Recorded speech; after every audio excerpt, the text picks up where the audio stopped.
ఆరోగ్యానికి పండ్లే కాదు, పండ్ల జ్యూసులు కూడా ఉపయోగపడతాయన్న విషయం మీకు తెలుసా? చిన్న చిన్న ఆరోగ్య సమస్యలను నయం చేసుకోవడానికి మాత్రలు తినడం కంటే వాటికి బదులుగా జ్యూసులు తీసుకోవడం ఉత్తమ ఎంపిక. తలనొప్పి, జ్వరం వంటి చిన్న చిన్న అనారోగ్య సమస్యలను తగ్గించుకోవడానికి పిల్స్ తినడం ఆరోగ్యానికి మంచిది కాదు. వీటికి బదులుగా కొన్ని నేచురల్ పదార్థాలు తీసుకోవడం వల్ల జీవక్రియలు సురక్షితంగా జరుగుతాయి. పిల్స్ తినడం వల్ల కొన్ని దుష్ప్రభావాలు ఉంటాయి. వీటి నుండి తప్పించుకోవాలంటే నేచురల్ రెమెడీస్ ఉత్తమం.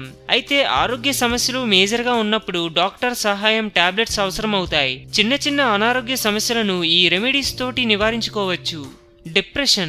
డిప్రెషన్ సింపుల్ జ్యూస్ తో నయం చేసుకోలేము.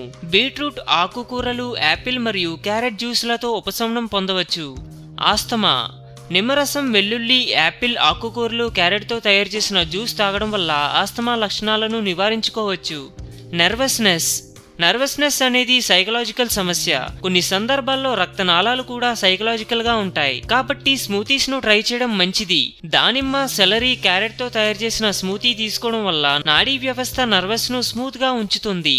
స్ట్రెస్, బేరీ పండ్లు, అరటి, స్ట్రాబెర్రీస్ మిశ్రమంతో తయారు చేసే జ్యూస్ స్ట్రెస్ ను తగ్గిస్తుంది.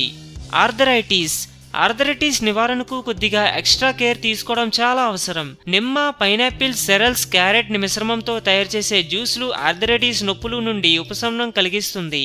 తలనొప్పి, సెలరీ, అల్లం, కేల, కీరదోస, యాపిల్స్ మిశ్రమంతో జ్యూస్ తయారు చేసి తాగడం వల్ల తలనొప్పి నుండి ఉపశమనం కలుగుతుంది.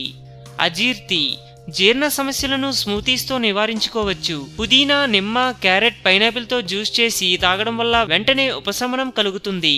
అలసట, ఎప్పుడు అలసటగా ఫీల్ అవుతుంటే ఆకుకూరలు, నిమ్మ, యాపిల్స్, బీట్రూట్, క్యారెట్ తో తయారు చేసే స్మూతీస్ తీసుకోవడం మంచిది. అల్సర్తో బాధపడుతున్నట్లయితే డాక్టర్ను సంప్రదించడానికి ముందు నిమ్మ, పైనాపిల్, సెలరీ, క్యారెట్ను ప్రయత్నించి చూడండి. మలబద్ధకం, క్యాబేజ్, యాపిల్, క్యారెట్తో జ్యూస్ చేసి తాగడం వల్ల మలబద్ధకం నివారించుకోవచ్చు. ఆరోగ్యమే మహాభాగ్యం అన్నారు పెద్దలు. సో మేము పెట్టే అప్డేట్స్ ని రోజు ఫాలో అవుతూ మీ ఆరోగ్యాన్ని కాపాడుకోండి. మీకు ఏమైనా టిప్స్ తెలిసే కామెంట్లో పోస్ట్ చేయండి. చివరిగా సబ్స్క్రైబ్ చేయడం మాత్రం మర్చిపోకండి.